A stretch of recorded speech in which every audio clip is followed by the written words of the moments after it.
If you ever decide to donate blood, the first question they will ask you is, what is your blood type? This is because there is no benefit from blood transfusion if we give a person a blood type that is not suitable for his type.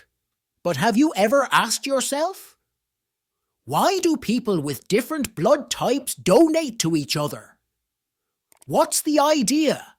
Everything in the first and the last is blood and salvation. I wonder what would happen if a person donated his blood to another person, not of the same type.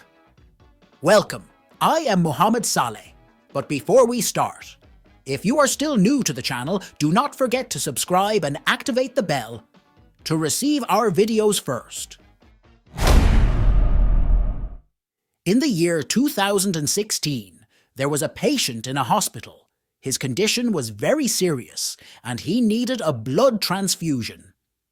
Indeed, the medical team that received him took the necessary measures and determined his blood type. They quickly arrived at the blood bank and the department responsible for blood bags in the hospital and asked for a blood bag with the patient's name written on it.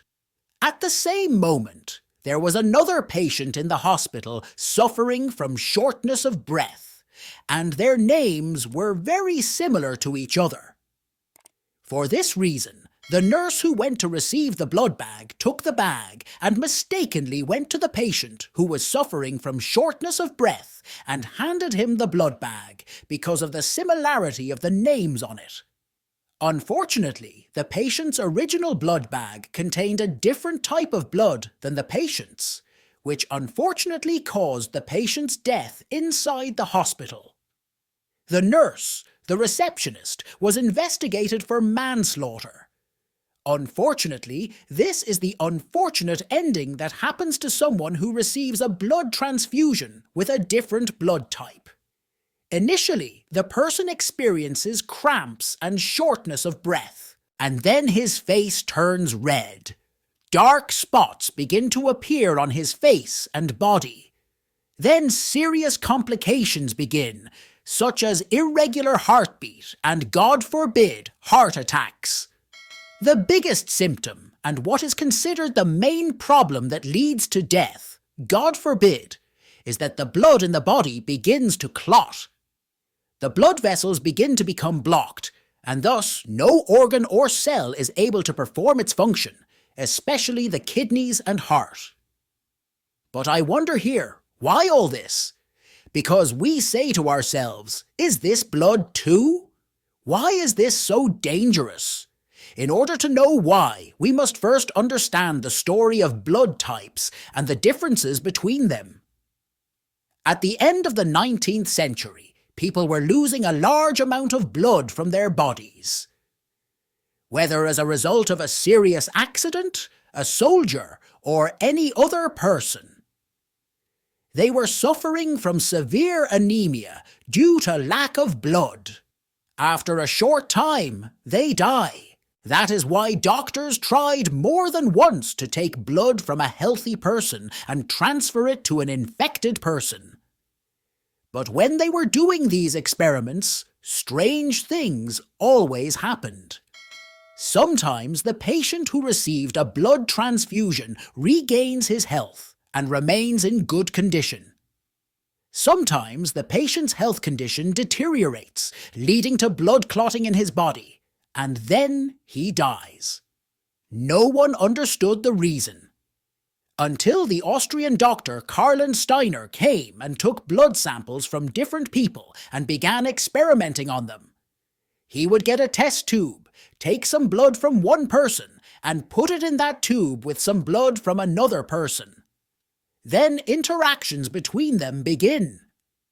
During his experiments, he noticed that there are types of blood that, as soon as they come into contact with each other, clump together and begin to clot. The other types mix with each other without any problems.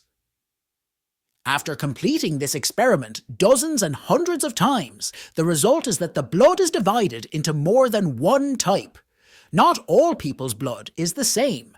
We have blood types A, type B, type AB, and type O. The idea of dividing into these groups is that the red blood cells in any of us blood contain something called an antigen, and blood plasma contains so-called antibodies, but each blood type has different antibodies. This means that if someone has blood type A, the antigen in their red blood cells is called the A antigen. There are immune bodies in the plasma called anti-B antibodies. Because of this, that person can have type A red blood cells.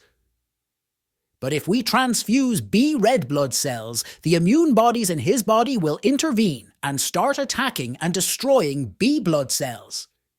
If a person has blood type B, his red blood cells will be found to have type B antigen. But his plasma contains immune antibodies against blood type A.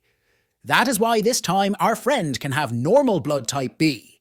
But he cannot have blood type A. There are other people whose blood group remains AB. These have A and B antigens. And B antigen as well. There are no immune bodies in their plasma. Our friend can still take blood from any other type, because his plasma does not contain immune bodies that attack any blood inside the body. And of course, this friend of ours is the lucky one who is called the general recipient. As for the last type, which is blood type O, they do not have any antigens in their red blood cells, and therefore they can donate to anyone else. These are called public donors.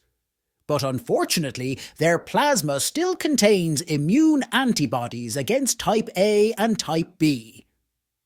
For this reason, unfortunately, he cannot take any blood type other than his own.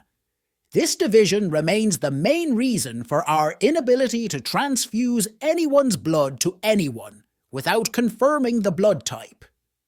The transfused blood must be compatible with the blood to which it is transferred. By the way, there is also an important factor that makes a difference in the issue of blood transfusion, which is the Rh factor, which is that there is another gene present in the red blood cells called the Rh factor, which is this antigen, and when it is present in the red blood cells, the blood type becomes positive. If it is not present, it remains negative. Who remembers the abbreviation Rh plus or Rh mince? Accordingly, we now have 8 factions, not 4. A is positive and A is negative. B is positive and B is negative. AB is positive. AB is negative. O is positive. And O is negative. This means that not every person with blood type A can donate blood to someone with their blood type. We must first know whether the Rh coefficient is compatible or not. The division of Rh will be as follows.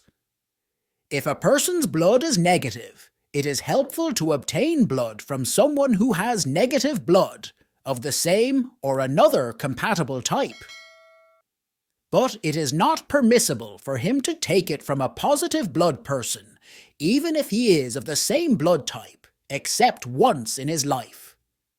However, if he repeats this process for the second time, his body begins to attack the blood that was transfused to him, because immune bodies will have formed against it.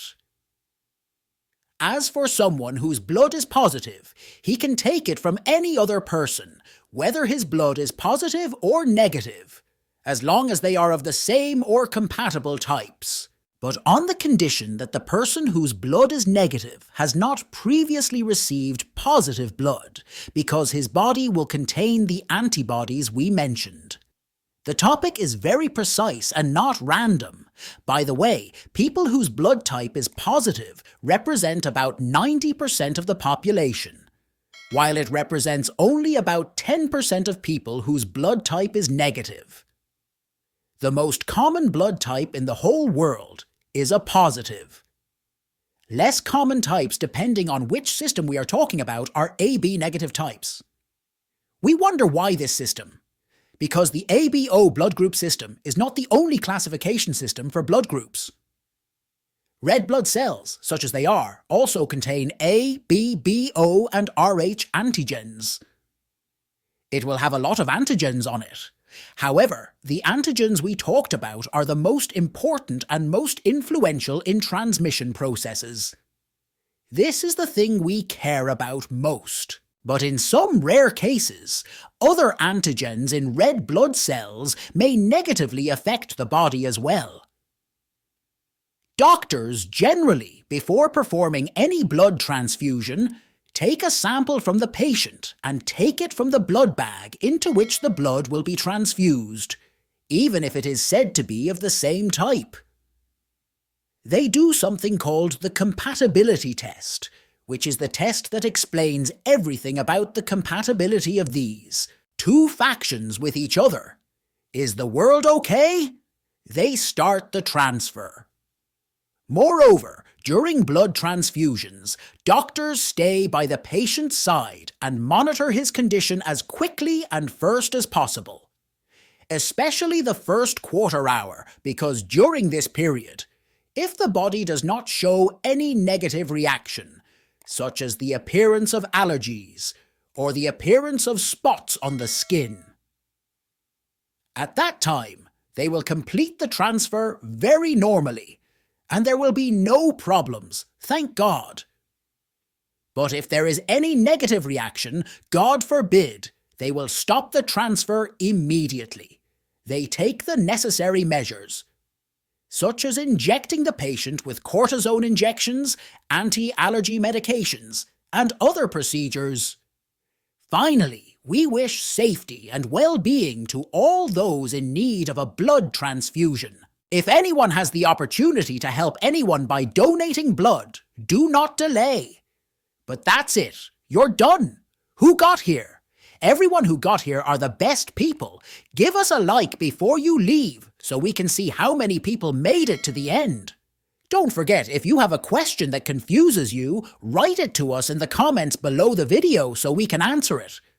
Most of the episodes we create now, we take from the comments. Good. Bye.